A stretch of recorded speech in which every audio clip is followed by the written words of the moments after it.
missing Fred. I haven't heard from him if he's not attending or not, but we're good for quorum.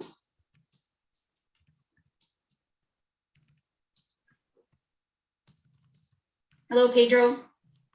Hi. How are you? How are you? Good, you? I'm well, thanks. Good. Good to see everyone. Likewise. Oh, okay. All right, it's 4:01. We have Hi, quorum, so everybody. go ahead, Donna. So let's, here, I've got my agenda here in front of me. So let me just, let's call this meeting to order. It is 4:01 p.m. on February 10th. Could I have for agenda item number 2, could I have someone to move adoption of the minutes from our last meeting, December 9th, someone to move and someone to second? Anybody? Thank you, Jamie and Pedro. Any questions, concerns, additions, deletions? Seeing none, all in favor of approval of the minutes? That is carried. Okay, moving on. Does anyone need to declare their pecuniary interest on any of our agenda, or proposed, I should say, agenda items for today? I see none. Thank you very much. All right. So could I have someone to move and second the adoption of today's agenda? Looking for a mover and seconder. I'm looking. I think we need to make an amendment, right? Or do Yes, we? but we're going to move second first, and then Got it. Yeah, because Okay. Technically we can't talk about it until two people Okay. say, yeah, let's talk about it. I'm learning. Oh my God, I'm still learning. Okay, so I'm looking for a couple of hands from my friends out there. Oh, thank you, Mark. Thank you. I'm picking on. Thank you, Jamie. Thank you, Jamie. All right. So now I can tell you that unfortunately we are not going to have Bhavna available today to present on as our first member spotlight. Our environmental sustainability member spotlight that was to happen today, and unfortunately that cannot happen today. Bhavna is not available to do that, so that item will be removed from the agenda, and I think the video that we were talking about, we'll just mention it briefly at the end, and that's part of the shared resources, right, Em? Okay, super. So with that one change in mind, we had Mark to move and Jamie to second. Any other additions, deletions, or items of concern about today's agenda? And seeing none, looking for approval of today's agenda. All in favor? That is carried. Thank you kindly. Okay, so Emily, I'm going to turn this over to you. We are at item 6, correct? So we've completely struck item 5. And so we're moving on to item 6, which is our committee's project idea survey. So if you could take us through that kindly. Yep, absolutely. So I'm going to share my screen in a second, just as a reminder, pardon me, because it's been a bit since we've all seen each other. Can we still say Happy New Year? I know it's been a couple of months, but good to see you all. So what we had done last year is we had sent out a survey just to get some ideas from different committee members, from all of you really, on some projects that we could possibly pursue this year and actually get the committee behind to even champion. So I'm going to share my screen. You've all been sent this information in advance. Screen 2, share. Okay, there we go. You've all been shared this information in advance. I guess I should hit, okay, let me see if I show. Oops, there we go. And so these are the ideas that were submitted. And I'm just going to go through them very quickly. And then we're going to open it up for any discussion if anyone wants to talk about an idea in more detail. The logic behind what we're going to talk about today is really give the opportunity for anyone who maybe didn't get a chance to fill out the survey to share an idea. We want to get it all out there. And then we're going to talk a little bit about how it's recommended to review these projects. And we've created a matrix, if you will, to rank them. And after this meeting, any projects that are suggested, in addition to the ones that you see here, will be added to a list, and we'll be sending out a poll, and committee members will be asked to pick their top 3. And the top 3 most popular projects that are selected will be shared at our next meeting. So I'll just stop there and go through the ideas that were shared via the survey, and then open it up to some discussion and go through that process in a short moment.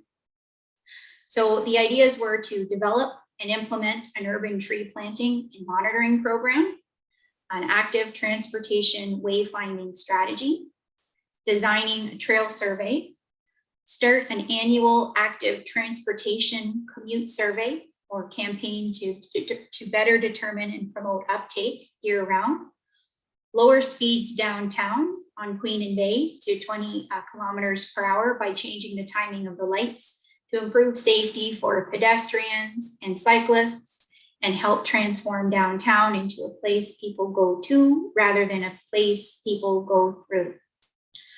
Another idea was investigate the feasibility to utilize local biomass as an energy source in GHG offset in the community. Another one was hire an artist to paint selected street stormwater gutters with a drawing saying the St. Mary's River or the ocean starts here, and consider assessing the use of gutter pollution capture technology. The link is shared there as well. There's also a waste reduction campaign possibility with a city logo on a reusable bag to encourage adoption in the city's plastic-free pledge and waste reduction plans. And also another idea was design a plan to conduct targeted tree planting, combining social and, I see a typo here, ecological benefits. Lastly, a suggestion regarding adding a pillar to the Green Initiatives Fund that allows for project applications that encourage healthy and resilient ecosystems, including habitat restoration. So I think what I'll do is I'll stop sharing my screen and ask if anyone has any other ideas that they'd like to share. We're going to jot those down and add them to the list. And then we'll go into a discussion about things to consider for the ranking, but we'd also like to get your feedback as a committee on that as well. And I'll talk to you a little bit about the logic behind what we see making these projects possibly coming to life, a bit of an implementation strategy, if you will. So I'm happy to leave these ideas up on the screen. And Donna, I'd be happy to suggest you to take over for a moment to open it up for discussion. So what I was going to ask, if, for all of our benefit, because I know I'm looking at the, which we will obviously share, but if we could just leave the ideas up here for now. I'm looking at the ranking and criteria sheet that you put together, but Sure. I would be interested if, would everyone be comfortable, taking 1 or 2 minutes, just a small amount of time to elaborate on their idea. If you're not comfortable with elaborating on your idea, perhaps Emily could elaborate on the idea. But I think for everyone's understanding and for people who may be, watching our meeting or listening, understanding a little bit more about what each of these items means. Would everyone feel comfortable discussing their items that they shared? Maybe what I'll do is I'll go through them, Okay. kind of say something on a high level. I probably should have done this when I was going through them, and then maybe pause. And if there's anyone that wants to add to it, because I know ideas were submitted anonymously. So if anyone has thoughts they want to add to it, they can at that time. Okay, that'd be great. Thanks, Em. Just for a little more context. Sure. Okay, so just going back to idea number 1, develop and implement an urban tree planting and monitoring program. It's one thing to plant a bunch of trees, but it's another thing to actually kind of do it a little bit more methodically, think about where you're going to plant them. And we've had these discussions in the past as a committee, talking about the importance of tree planting, not only to help with energy efficiency as well as heat, but also in neighborhoods that may not necessarily have as many trees as other neighborhoods.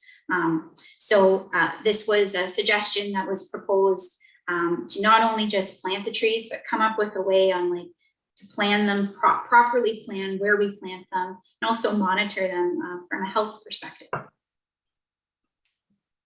Okay. Anyone want to add to that? Yeah, I'll say a few things because that was partly my idea. Thanks, Fred. Yeah, I'd partly missed one of the meetings that we talked about, marginalized communities not having the trees in their yards and things like that would help their, shade them in the summer from the heat and so on. And I think it's a simple thing that can go a long way, having an urban tree planting program that encompasses both municipal and private properties. I think it can really be expansive. It can really continue to green the community, and it can be monitored over time. And we can look to utilize things like the folks in our academic institutions locally, Sioux College and Algoma University, to monitor them and make that monitoring part of the program and the coursework for students. So making you're kind of bringing in more holistically the community and the students and things to keep an eye on things and be able to quantify what you're actually accomplishing in terms of a GHG reduction, carbon capture associated with those trees as they grow.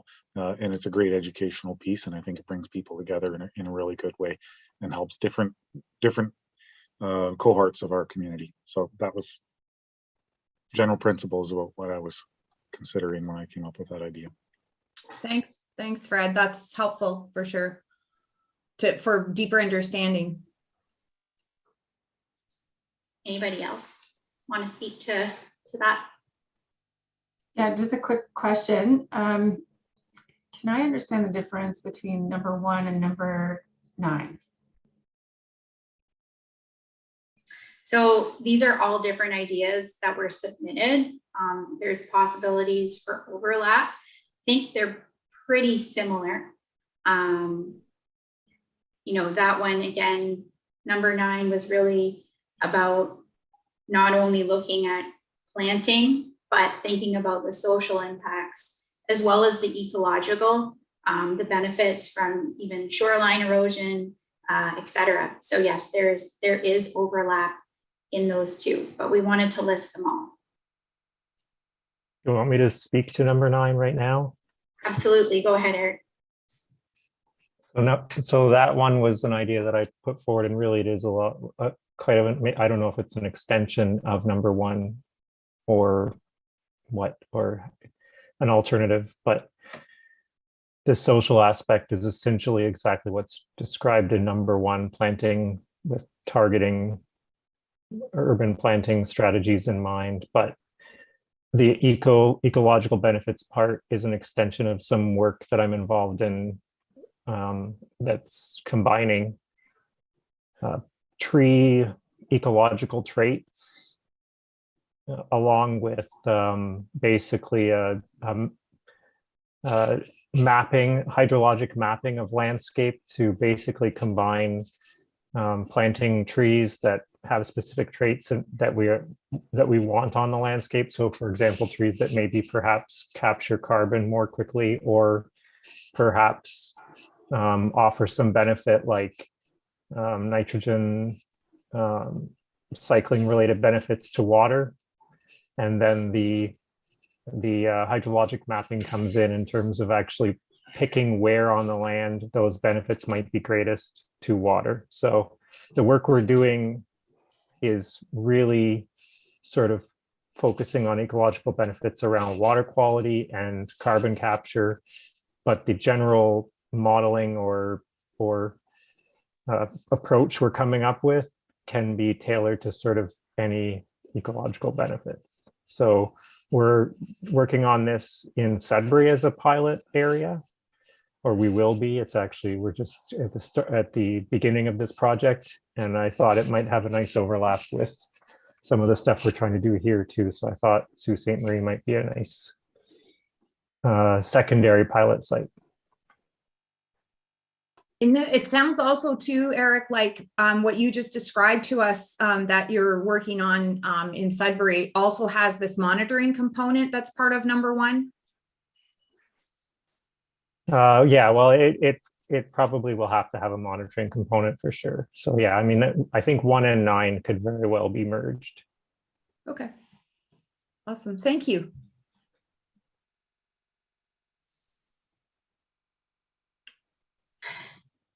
Any other comments on that? I can make a quick comment. I think that what Fred mentioned regarding the involvement of the post-secondary institutions on the monitoring piece in terms of tree health and carbon capture and influence on biodiversity, but also social aspects related to the planting of these trees and where they will be located, and perhaps linking that to things like City Studio or capstone thesis, and I think research capacity increases as these institutions evolve and have things like graduate programs will provide really big opportunities to see how to link how the city is designed and how these trees are planted and the impact that this has in multiple scales, and then that gets communicated to the public as well. So the communication and public outreach component as well. So I rank these two very high. I will be ranking them. These two, I think they can be merged, but very highly because of that.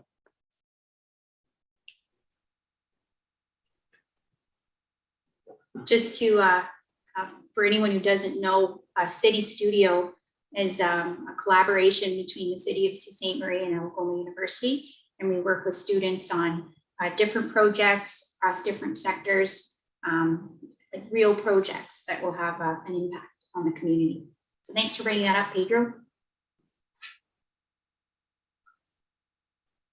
Sorry, Emily, I didn't hear that. What did you say?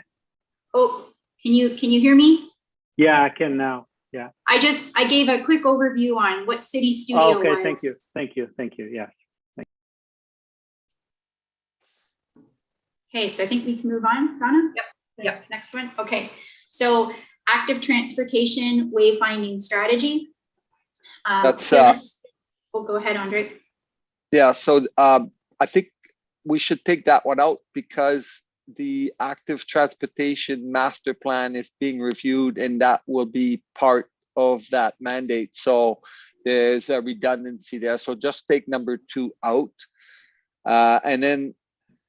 Number 3, it's not design trail survey, but desire trail survey. It's a very big difference. And for those who don't know what a desire trail survey is basically in Sault Ste. Marie, there exists, in any city, there exists a lot of informal trails that are created because there is a desire or a need for those trails, and probably more than 50% of all the trails in this community are, quote, fall in that category of informal trails. Some of them traverse public lands, some of them traverse institutional and commercial properties.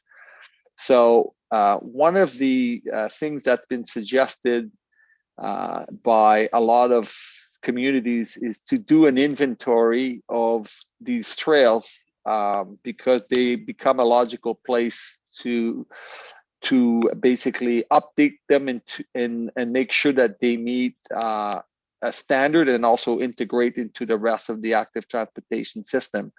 I also believe that this should be part, if it's not going to be part of the active transportation master plan. And we've started this process through our Sault Cycling Club.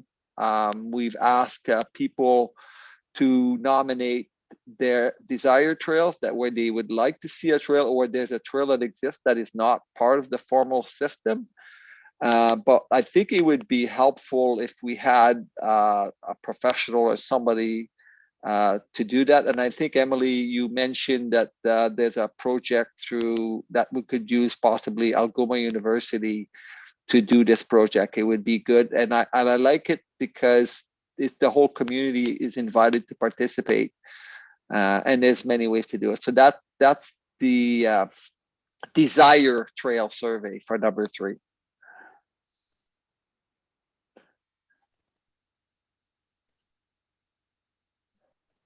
Could you mention, Emily, what you shared with me about Algoma Sure, University? it's not official or anything. It's just, it was a thought that came to mind that we maybe could look at, different community partners to pursue that, like from a more community level. But I prefer not to go into that because we haven't confirmed it yet, Andre. Okay, sure. Okay, fair enough. If there's nobody else, I can speak to. I'm not sure if number 4 was mine. I suggested number 4, Andre, Okay. but it's very much tied to number 3.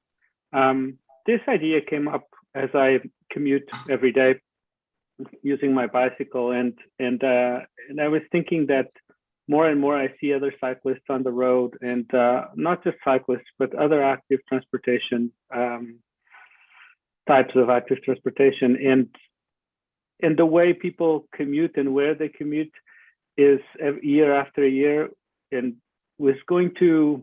I think it's important to know how much uptake this is having. How many more people are doing it? How do we promote that? And then also this will help with things like snow removal. What arteries of the city may need to be cleaned first, because the city already has an idea about how many people and where, depending on how this survey is designed, and where they are commuting. So this is obviously also tied to the trail survey. So it's connected. And then again, it has a big component of communications and promotion of uptake, because if people know that more and more people make it possible to use active modes of transportation, and they learn more about it, maybe uptake will increase. So this needs to be done year after year, and reported year after year. That's basically what it is. Can I make a comment, Pedro? First, when we built the hub trail, Algoma Public Health purchased a counter that counted and put it in different places along the hub trail that would count the number of people. And there's a significant value to that. It's a low tech, low cost way of doing exactly that. And I think, I don't know if you've ever seen those, but in the many cities that have a robust active transportation, especially bicycle lanes and bicycle trails, they actually have a counter that people see, and it gives you the number of people that go through that particular spot on a daily basis and on a cumulative average. So I know in Vancouver, there's a bridge there, there's a segregated bike path, and it counts the number of cyclists. And I mean, that's useful for promoting and things. Other things that I know we've done surveys is basically students would basically stand at a spot and count people, but it's probably not a very effective way of doing it. Did you have another idea of how this could be done, like on a practical way? This could be done also using social media platforms or media web-based platforms, right? Where people that do active transportation or some part of the website in the city where people go to, and they can complete this survey, and there could be some carrots for people to do that as well, and where they can track year after year, they can see data, and where there could be a map where people going more or utilizing what routes are being utilized more, such as like a heat map, for example. Applications like Strava do that really well, right? So using this incredible technology we have available to really track and promote active transportation. Pedro, we use Strava a lot for the cycling club in our recreational trails, and it's good. My concern is that those who are not savvy into the technology, you might get the numbers you get may misrepresent the actual number. So it's got that weakness built in, but there's certainly, I agree that there's some significant benefit to demonstrate, but it's just a matter of making sure that it's the people who don't participate. But anyways, you may have a thought on that. That's just an idea that I thought I'd share.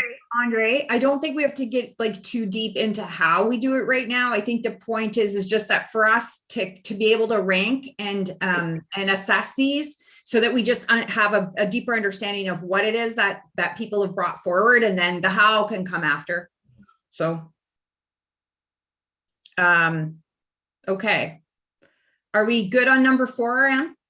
Yep. Number 5 was mine too. Yeah. I just want to qualify that a little bit. I mean, the numbers that I use there are fairly arbitrary. This is an idea that the objective here is to try to demonstrate to everyone, the business downtown and also the people in the community, that lowering speeds on Queen Street is a good first step to encourage, to make it safer and more, how can I say, more attractive for people to go downtown. But there's a fear I talk to a lot of people that, especially some of the business, they feel that there's a direct relationship between the number of cars that drive in front of their business and the amount of business that they will have. And I'm saying that what makes downtown attractive place to go to is the fact that there is not a lot of high fast vehicles. Now, the advantage of this particular strategy is that it can be used in a short term as an experiment. Changing the timing of the lights downtown is very easy to do. I talked to the city, the person in charge of that, and he said, yeah, it's not complicated to do something like that. It's just that, and in this way, it could be done on an experimental basis and get some kind of a survey or strategy from not just the downtown association, but also people who go to see whether or not they prefer the downtown Queen Street speed to stay at 50, or was it better to go at 30, say, or perhaps close it down completely for a week, see a mid-block car barrier. There's so many different ways that we can change the nature of Queen Street in our downtown to encourage people to use active transportation. So that's the thought behind that. Awesome. Okay, are we going to number, does anybody have, yeah, sorry, and we were gonna ask if there was questions about that. My apologies. Well, we're tag teaming, Donna. All right. Any other thoughts from anyone on that one? Okay. So the next suggestion was investigate the feasibility to utilize local biomass as an energy source and GHG offset in the community. So there's been a lot of talk about different sources of energy, and we are really here in and around Algoma surrounded by a lot of trees. The MNR is trying to really push the use of local biomass energy. In addition, they have policy statements that speak to it as a form of emissions reduction. So this is just another suggestion that was brought forward. Happy to dive into it anymore. If there's any thoughts that anyone would like to share, feel free to do so. Yeah, I just have a thought on this. When we're talking about GHG offset, I assume you're looking at energy source to replace natural gas combustion, not electricity. When we're looking at some of the studies that have been done for the city, for example, that looked at district energy, that was definitely looking at the natural gas component for sure. This was just a suggestion that was shared on a high level, but absolutely. Okay, thanks. Yeah, I'll maybe expand on it a little bit because it's something that is kind of near and dear to some work that I've been doing for around a year or so now. There's the MNRF has been, I guess I don't even know if it's MDM NRF now what the acronym is, but they've been quite vocal about the available and underutilized biomass in the Algoma district. It's across the province of Ontario and it's likely across the country, but locally there is a significant amount of biomass, and it's forest biomass, and it's for all intents and purposes, let's just call it hog fuel. That's what it is. It's bark and woody biomass that's not currently really being used. Some of it is, but not all of it. And it's a great opportunity for our district and our community, not only from a potential offset of GHGs from natural gas. There's some other byproducts that could be generated as well from its use, but it's also a jobs opportunity for us. So like green jobs is a great thing for our community. And I think that we probably could have a lot of weight support behind a project that focuses on some kind of a, let's call it a renewable natural gas, because essentially that's what it would become. And I think that there's some great funding opportunities if you can find local partners to help support it financially. Government funding, federally and provincially, is likely available and would probably receive a pretty positive feedback and uptake on a project of that kind to sort of try to realize some, significant real material greenhouse gas offsets or fuel switching opportunities. That's kind of my 2 cents on it. Thanks, Fred. Not to get into a bit of the weeds with it a bit, or we could talk about it. When you talk significant or a lot, is there a quantitative amount to that? And then, what are we doing with it currently? Like what's happening to it right now? If there's no output or no source, to use it, and what's happening to it right now? Yeah, great questions, and I'm not necessarily the best person to answer them, but I'll do my best. Province-wide, the MNRF's estimates are around 8 million tons of underutilized biomass. In Algoma districts, around 1 million tons, 800,000 to 1 million tons, and that's the Algoma district. That's not Sault Ste. Marie, right? That's pretty broad surface area, but it doesn't mean that we don't have a good portion of that within our reach. And that's on I think on a green metric ton basis. So take that as a grain of salt, because I don't know exactly that unit that's being used there on that metric. But and then the second thing is some of the material is being used as hog fuel. Other material is being landfilled. Some of it's just line clearing on a wood chipper is just throwing the stuff in the ditch. So there's a significant amount available that's locally, and when I think immediately local, I'm thinking 150,000 tons would be the low end of the estimate on what's just stuff that's laying around that's not being used. M&R people would tell you more accurate figures on that. Fred, I have some additional questions on this related to how is this biomass going to be harvested? Will we need fossil fuels to harvest this, and how much? How is it going to be burned? And what do we do with that particulate matter? So what kind of technology is used?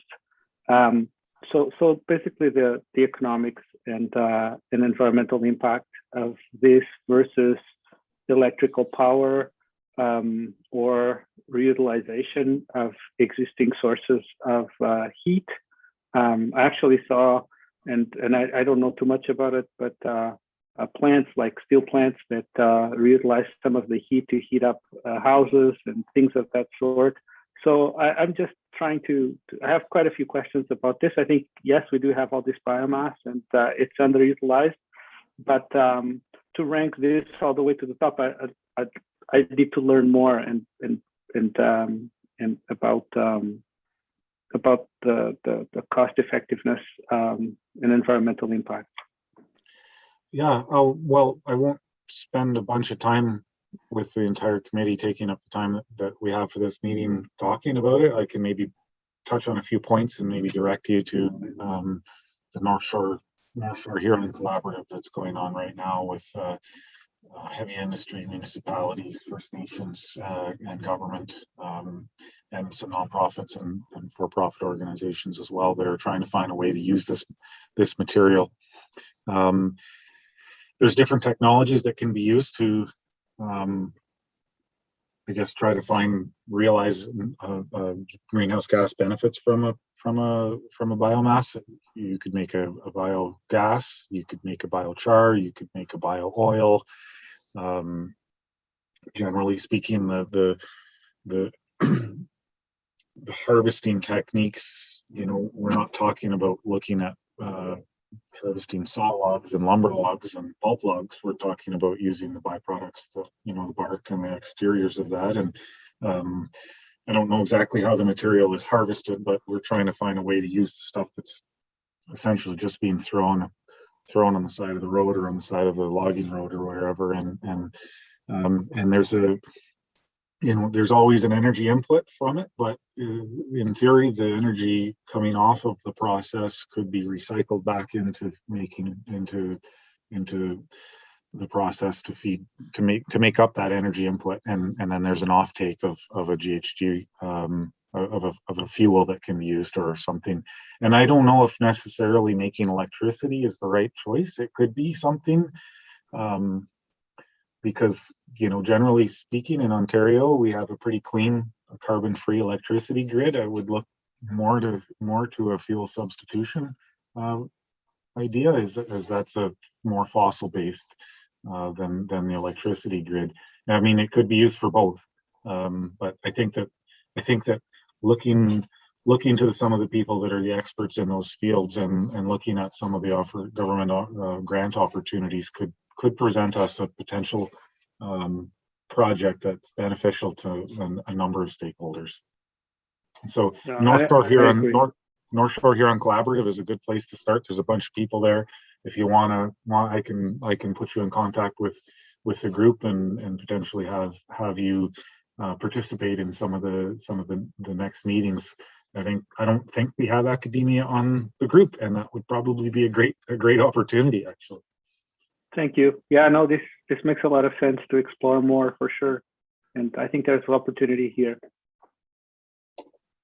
Just another resource, and Fred touched upon this, is CRIBE. They're the ones who are behind the North Shore Huron Collaborative. They have some really great resources just showing how much non-utilized biomass is in the province, like some maps from M&R data that kind of put a big picture on what is available and help build the case behind it as well. So we can share that link as a resource as well, Pedro. Emily, let me just very quickly say that one of the things that we increasingly have is invasive species, things like Phragmites that produce a lot of biomass, and perhaps there are opportunities here as well to control and limit the spread of invasive species while contributing to local biomass. Can I quickly add one thing as well here? Yes. The Canadian Forest Service, where I work, has done a lot of work in estimating the cost-benefit analysis, doing cost-benefit analysis of exactly this topic, and also looking into the greenhouse gas benefits. So we're locally, if this is a idea that people want to pursue locally, we have a lot of expertise to pull this off.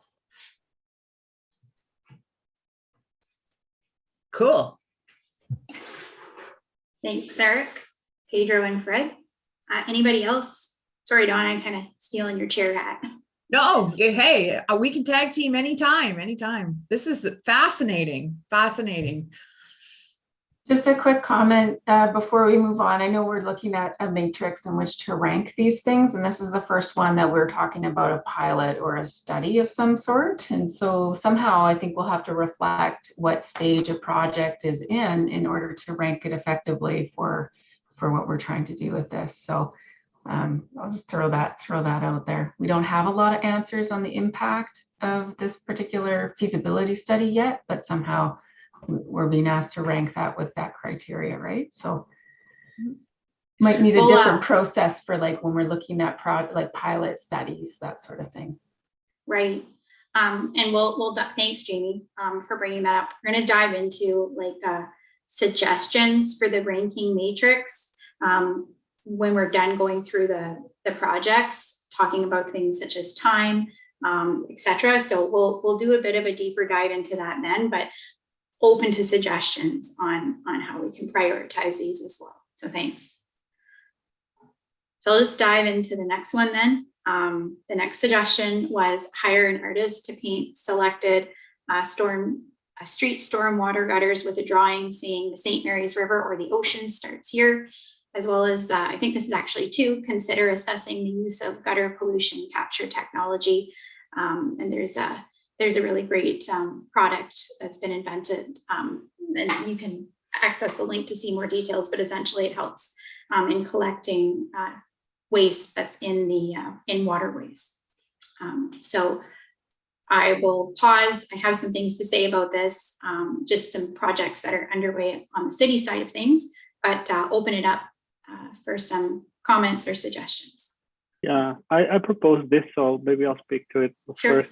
Maybe I wouldn't rank it as high as the local biomass that we just discussed, because I think that can maybe have a lot more impact on the economy and generation of jobs. And as Eric also pointed out, and Fred, we are very well positioned here in Algoma to be leaders in that. This is a project that has a lot more to do with public outreach and education and prevention of pollution, control of some pollution, but it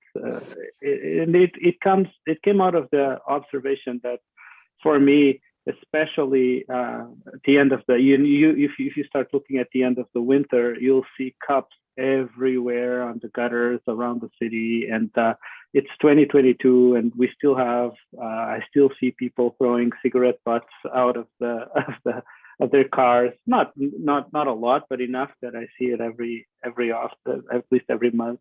And I think that probably these are ideas that were not my ideas. They are done elsewhere, and we are at a central spot in between as we all know, between the Lake Superior and all of the other Great Lakes. What gets into the water? Obviously, it has treatment and all that, but for public education to prevent and limit plastics, especially microplastics, well, they all become microplastics going through. I think it's really important, and having some select areas in the city, maybe downtown, where we select a few of these gutters, and we can have an artist paint them and have people talk about it. I think it will be. And think about it. More importantly, think about why that is and why we are investing in this. I think it's something that we could do out of this committee.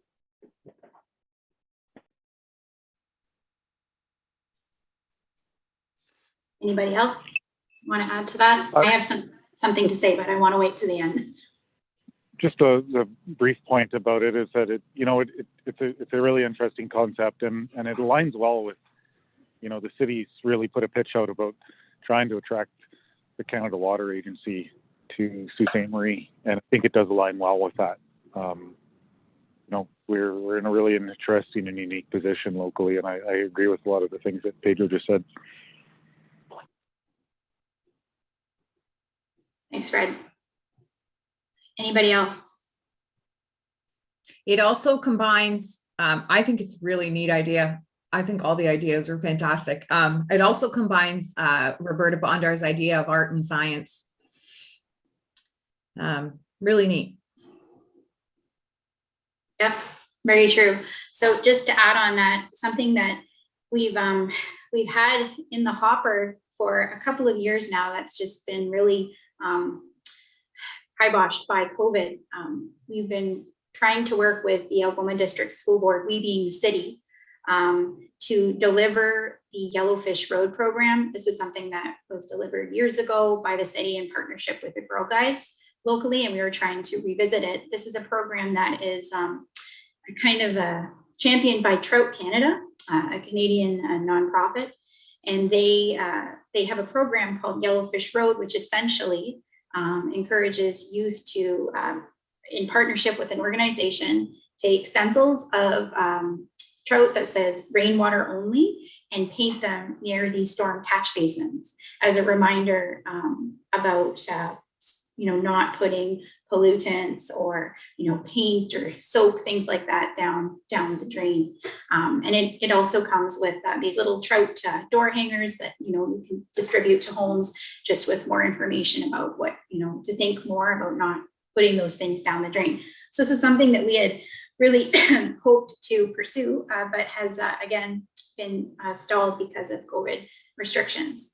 So there might be some synergies with our hope to initiate that in this project here. Mm-hmm.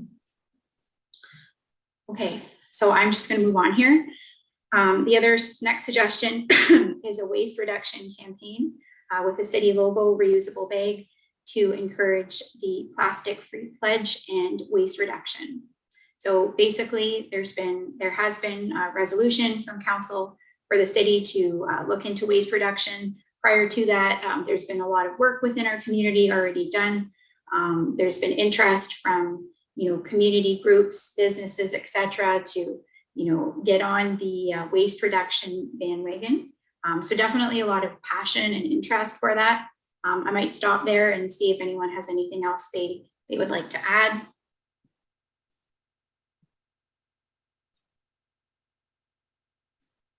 Part of, I'll just say quickly, because no one jumped in, part of the motion with regards to the elimination of single-use plastics also contains that we as a community create a community waste reduction strategy as part of that. Thanks, Donna.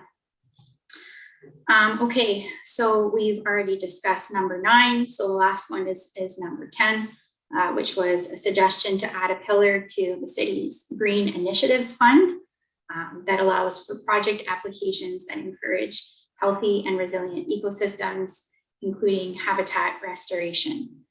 So the fund was launched last year. As a reminder, it has 3 pillars currently: greenhouse gas emissions reduction, so funding projects that reduce greenhouse gas emissions, encourage energy efficiency, and also improve water quality and rehabilitation. So obviously this is a suggestion to kind of expand that. There has been a lot of interest locally for different regreening initiatives. It's been on the radar in conversations that I've heard from community groups as well. So maybe I'll stop there and see if anybody wants to add to that suggestion that was brought forward.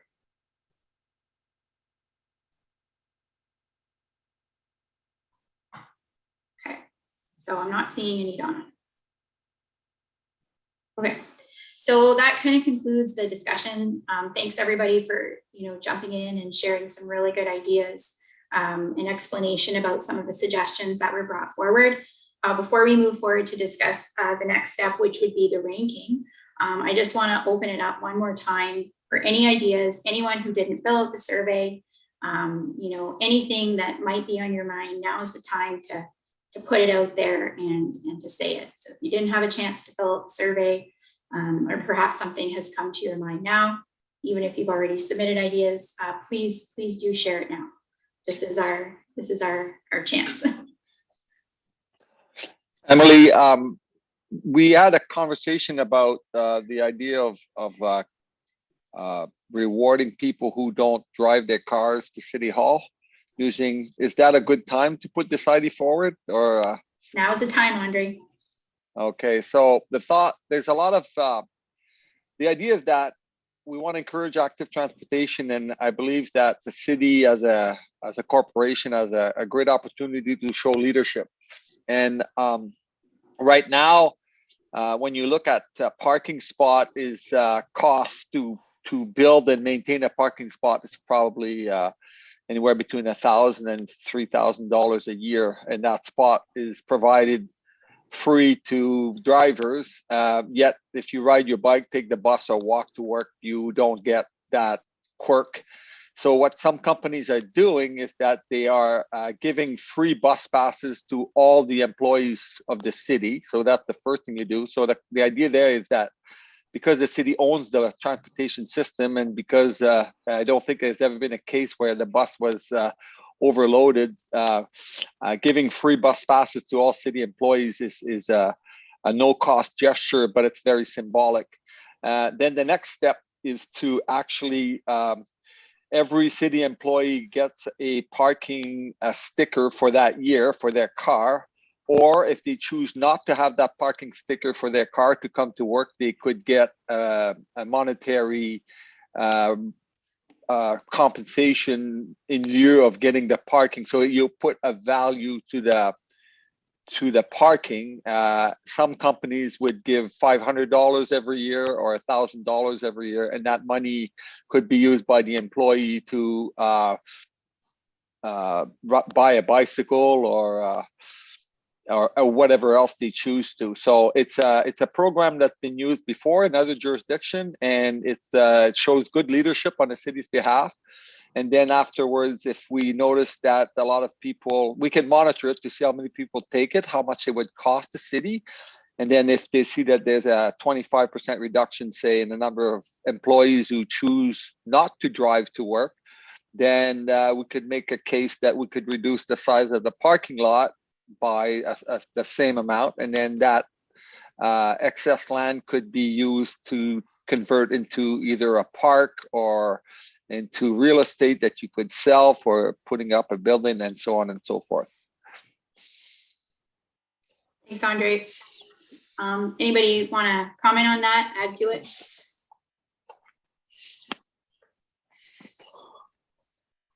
Okay.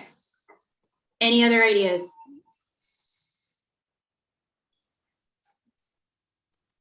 Okay, so we've got some projects that are kind of interconnected. So we will, as I said, be finessing this list, going into a little bit more detail in the notes that we share from this meeting. So I think this was great. Got some really good insights shared. And anything to add to this, Donna, before we go into the matrix? No, ma'am, go ahead. Let's take a look at the Okay. matrix together. Great. Just trying to skip slides here. Okay, so the key, so a couple of things just to consider when ranking the projects, and I've created like a preliminary matrix that I wanted to get some feedback on the committee on. We've got some time to do that today, so that's really great. I had put together some potential outputs and activities, and we've had some discussion on more. So again, that will be finessed and shared with the team via email as part of the ranking exercise after this meeting next week or so. So some of the things that I wanted to consider is, again, going back to the scope of why we initiated this activity in the first place, are what is something that the ESC committee could, get behind and try to either champion from a city perspective, getting a nonprofit to maybe apply to the city's Green Initiatives Fund. Again, bearing in mind that there are some specifics to that fund to help with any of the the costing requirements. And again, is it something that might be actionable in the near term? Just because it isn't doesn't mean that it isn't important. But again, we were trying to find some things that we could really get the committee behind to really encourage more engagement, and also talk about some of the possible impacts. One thing that I've made a note of here that I heard spoken about a lot in the discussion of the project ideas was the economic impact. which I know is something that has been on the mind of, is really on the mind of a lot of people at the city, as well as other stakeholders, as we, try to grow our community, etc. So, just off the hop here, and again, looking forward to some conversation with the committee. I feel that might be an impact that we could add to the scoring matrix as well. So I'm going to go and share that. It's probably going to be very small to see on your screen. So I don't know if anyone has the agenda package with them. And again, we will be sharing this, but really the purpose of the discussion now is, what do we want to consider when we, I'm just going to stop sharing my screen here, when we are looking at these projects and ranking them. And again, this will be a table that summarizes the projects that we've identified. It'll also include a bit of an overview of, what it is that we've clarified this afternoon. You will all be asked to rank and pick your top 3 projects, really, because we're limited with the amount of times that we meet a year, and see what we can do to get behind those projects. And I will highlight that. Sorry, I'm doing too many things here at once. Let me just share my screen. Okay, there we go. Okay, so here is the matrix. I'm just gonna zoom it up here. So I'm sorry if it's very small. Can people see it at all? Yep. Okay. So I had just kind of initiated this with, highlighting this one, the urban tree planting, develop and implement an urban tree planting and monitoring program, and come up with some possible outputs and comments that, tie it into things that are already underway at the city. And then I looked to see if there might be some alignment to some of the pillars of the Green Initiatives Fund, because, money is always part of that equation. And then I had just, again, but put in some thoughts about, is it actionable in the near term, under 1 year, and some of the possible impacts. So the two scoring metrics that I had was timeline and, the impact. And I had broken down those, is it actionable in less than 1 year or over 4 years? And if it was less, it had a higher score, just because, we wanted to get behind something. And again, none of these are really formalized. We haven't had a study that says, how long is this going to take? We're kind of trying to use our judgment here. And then the other criteria I had was the community impact. So, does this result in a direct and actionable project, right, in our community? Because we're trying to get some, for lack of a better word, projects that can really have an impact on our sustainability and hopefully some of our emissions as well. So this was just my first crack at it. As I said, and listening to everyone's dialogue, economic impact came up. So I feel that should be an indicator that we add. And maybe I'll just stop there and ask if anyone had any feedback, if they'd had a chance to look at it. It will be finessed with some more details based on today's conversation. But yeah, maybe I'll stop there. Donna, I don't know if you have anything else you'd like to add to that. No, we're just looking, as you mentioned, we're just looking for that feedback from everyone so that we can firm this up and get everybody working on it. And Jamie already had the one comment about a study versus an actual program, and whatever if there's anything more on that, Jamie and others, have we missed anything? Is there anything we can do a better job of here? Yeah, so I was thinking about ranking in the sense that we rank and 3 projects come to the top to get. So does that mean that, or say we can fund the first 2, the first 3, because we don't have a sense of how much of the budget that we have to work with? So that can influence how many of these ideas projects can we actually handle. That's one thing I'm thinking about right now. The other one is for criteria. I really like I think the economic impact is important. Things like that, biomass and the generation of jobs and the green economy. I think that's all really, really important. then some of others, so some social impact can be also modulated there. And then I was thinking about feasibility. I mean, some of these projects are more feasible than others, and that depends on how much funding is available. So that's what I'm struggling with. Not struggling, I mean, it's just, we're discussing ideas. It's a good point, Pedro, and I'd like to clarify a couple of things. So these are ideas that, you know, are either new or build upon, you know, existing studies or projects such as the active transportation, for example, that is underway. There is money available in the Green Initiatives Fund for city departments or community nonprofits to apply. And these projects could be ideas that a group in the community could go after. We as the committee, the way I see it, and this was my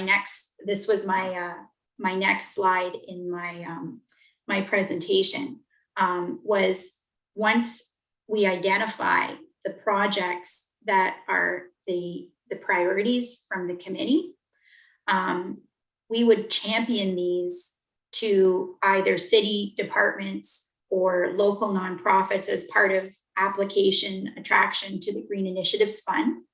And it's another idea would be to create working groups from this committee comprised of staff and at least 2 committee members.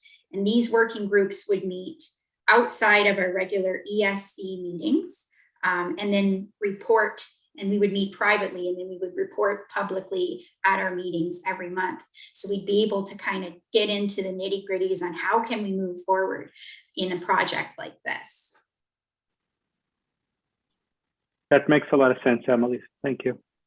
I probably should have shared that slide before diving into this. May I share one thing along with what you just said, which is we're looking for, you know, all of you that are part of this very valuable group to our community. You have an incredible, you know, combined amount of expertise. And so while we've heard what you've said in the past, and we know that certain things are more important than others for various reasons, we've tried to compile something that would take, now you can take your expertise and your background and your experience and the things that you know about and give that direction that says, you know, based on what we know, and then this will show with our combined expertise, what you think are things that are like, we should really take seriously. And then Emily and the team at the city can work, as she's mentioned here on the slide that we're seeing, and see how we could drive those things forward and start understanding better about the costs and so on. But we're looking for your expertise and knowledge to help guide what happens next. I think is the important thing. Does that make sense, Em? Yep. Great, thanks. So again, looking for feedback from members of the committee on different attributes to include in the ranking. Jamie? Yeah. So I know you had timeline in there. So there was some sort of timeline score, and that was based on the ability for it to be concluded or maybe commenced within 1 year. Mm-hmm.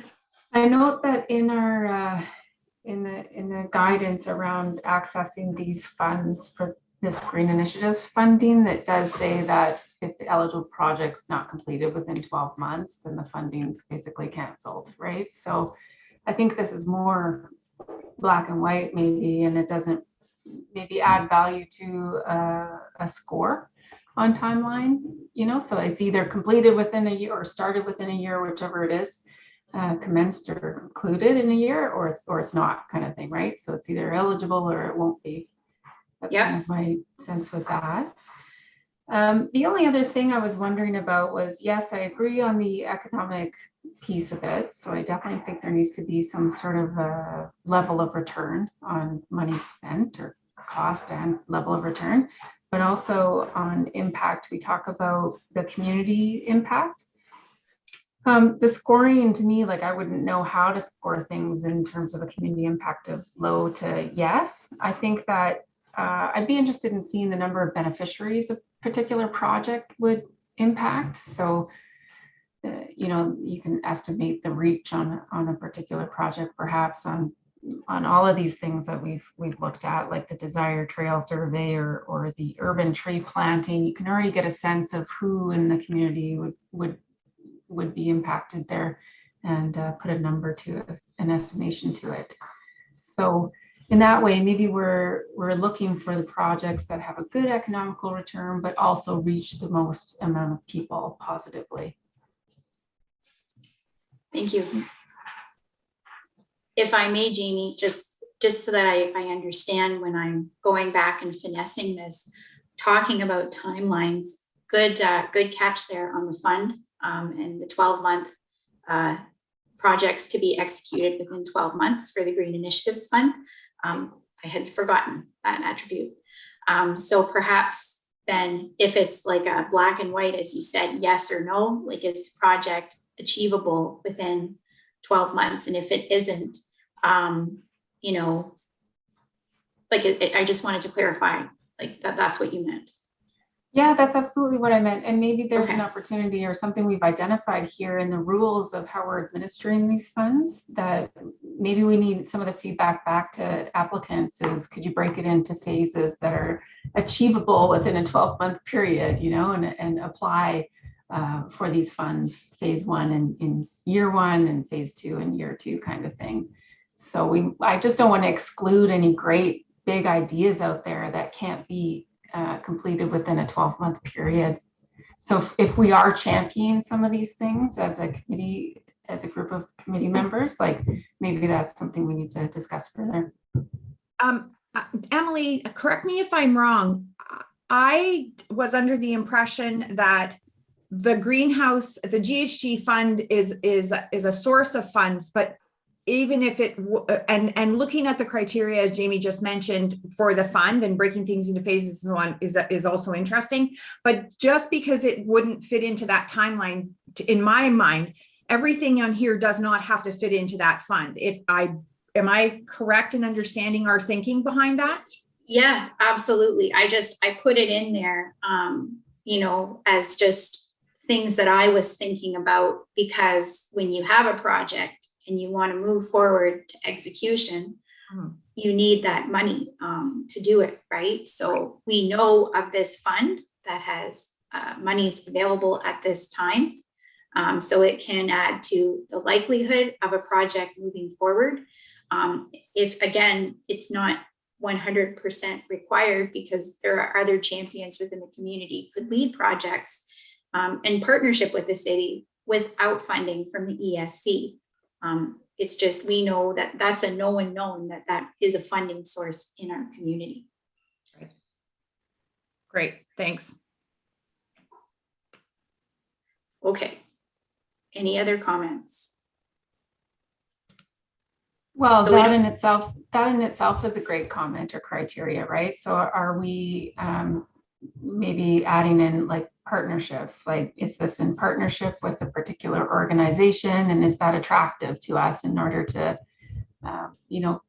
complete other elements of the greenhouse gas reduction plan or other criteria, right? Like building awareness, for example. So a particular partnership with a government organization or nonprofit might actually be rank or weight high for us because it meets some other criteria of an overarching strategic plan. Great. Excellent. Got some good attributes to add to there. So it won't, like, I don't want to overcomplicate this, but this was just, you know, good discussion and insight as I go and I craft this. So we'll explain in more detail in the email what we're asking of you.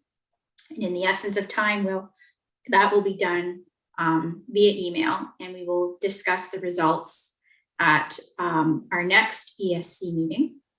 And as I had said earlier,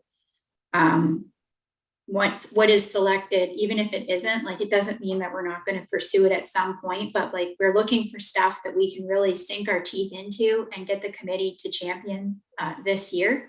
And a great way that I recently learned on how we can do that, and probably a more productive fashion, is the creation of a working group. So this would be comprised of 3 staff at the city and 2 committee members. So if there is a project that's selected, and I'll go over this in more detail next month, that you'd like to get behind, we would select you, and we would meet, off camera about this in, a meeting environment, and then we would report back to the greater committee of what it is that we're trying to do. So it's a great way to increase your engagement and really get behind a project. So more details to come, thank you for your feedback, everybody. So are we moving on to your update now, Emily? That is correct, Donna. Okay. So I just wanted to give a couple of highlights on some of the things that we've got cooking in the sustainability hopper for 2022 on the city front. So very excited to say, perhaps you've seen it, communicated in the media, but the city is going forward with its very first electric Zamboni purchase. We do have a plan to replace all of our 5 Zambonis over the years. So that's a new thing that's on the books for this year. We've got a variety of energy efficiency retrofits on the go, some LED lighting, heat recovery project, and implementing all of those lighting assessments that took place last year, hoping to get those done as well. So lots of really great energy efficiency projects on the go. We're also going to be launching a quarterly city staff green meeting to really further the culture of sustainability and climate action at City Hall. The predecessor of this committee was actually comprised mainly of city staff. And so it's been, it would be an opportunity for everyone to kind of be on the same page, share projects, and this aligns directly with our reporting under the city's, I don't even remember what it's called anymore, the Cities for Climate, that UN declaration that we signed, it escapes me right now, last November, reporting on our progress and our emissions on an annual basis. So this allows me to kind of get everybody in one room and make sure we're on the same page and know what's going on. We also will be hosting a solar, not renewable, solar energy webinar, once again in partnership with Garden River First Nation. So this will be taking place in the spring, more details to come on that. And moving forward with developing the stakeholder engagement plan for community consultations on our single-use plastic ban. As well, again, really excited for the Spotlight ESC member series that will be taking place monthly this year. We're also supporting, the city will be supporting in partnership with a variety of other stakeholders, World Water Day, which is March 22nd, 2022. We are involved in some of the community presentation pieces. Again, more details are going to come out with that soon, and I'll probably be able to dive into it more at our next meeting. And I had mentioned earlier the city studio partnership with the city and Algoma University, and they've got a couple of sustainability projects on the books for this year. One is that they are conducting a voluntary local review, or VLR, of the city's official plan backgrounder document through the United Nations Sustainable Development Goals. This aligns with some of the work that the city is doing in investigating ways of tracking our community development progress through the SDGs. And we're also working with some students on a guidebook project that will look at green infrastructure, among a couple of other things. So a great resource for the community. As I mentioned, as part of our annual reporting on our sustainability and emissions progress, we will be conducting a corporate greenhouse gas emissions inventory update and reviewing our implementation of the plan. That will be available by the end of Q3. There it is right there, the city's Race to Zero pledge. It escaped me for a moment. Can't remember everything. So the next part of my staff update is our Green Initiatives Fund 2022 outreach strategy. Last year we had 3 applications, bearing in mind that it was its first year. So we do have $50,000 available again this year. And as I had mentioned earlier, eligible projects are the reduction of GHGs, improving water quality or rehabilitation, and increasing energy efficiency. So I have reached out to 33 local nonprofit organizations and started dialogue with them about possible projects and funding. Outreach is also going to include some one-on-one presentations to different community groups, some social media and traditional media releases, especially regarding the funding webinar that we're hoping to host next month, just to open it up to other stakeholders within the community who aren't aware of it. So as committee members, I encourage you to spread the word. The fund is available within your networks, your contacts. Again, nonprofits are eligible to apply for those 3 pillars.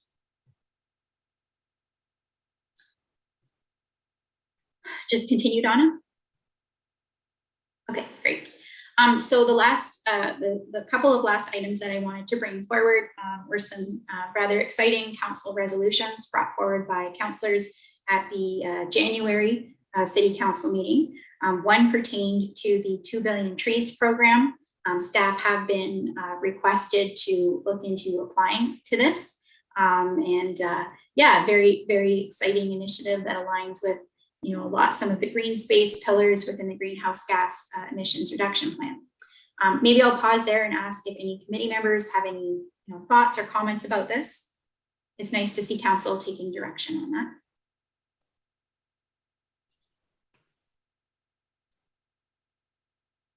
All right, just wanted to make sure everyone was aware. Any other resolution? Oh, sorry, was someone talking there?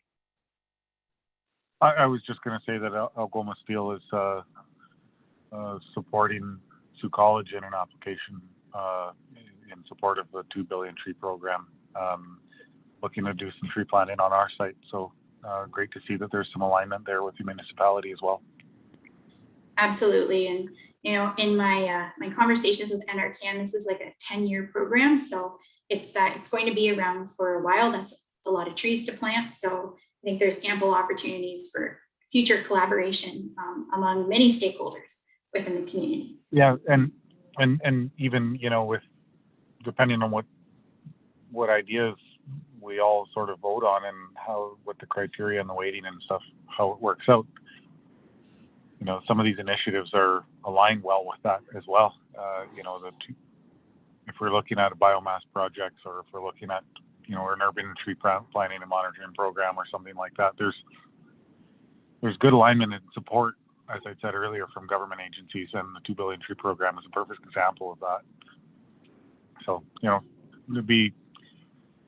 I think it's a good opportunity, and it aligns with us being in Algoma District. We're in a place where we have lots of space to do something that aligns with those initiatives as well. So looks good on us. Thanks, Fred.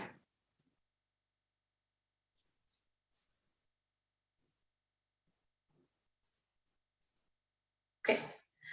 So the second resolution I just wanted to highlight was again brought up at the January council meeting by council. Was a multi-year replacement plan for small engine machinery. So it has been moved that staff to report on the feasibility of replacing any small engine equipment. So things such as lawnmowers, weed whackers, etc., and replacing them with electric small engine equipment as they reach their end of life. This aligns to some of the resolutions that were passed last year, specifically for light class vehicles. So positive move on the part of council for sure. Any comments on that?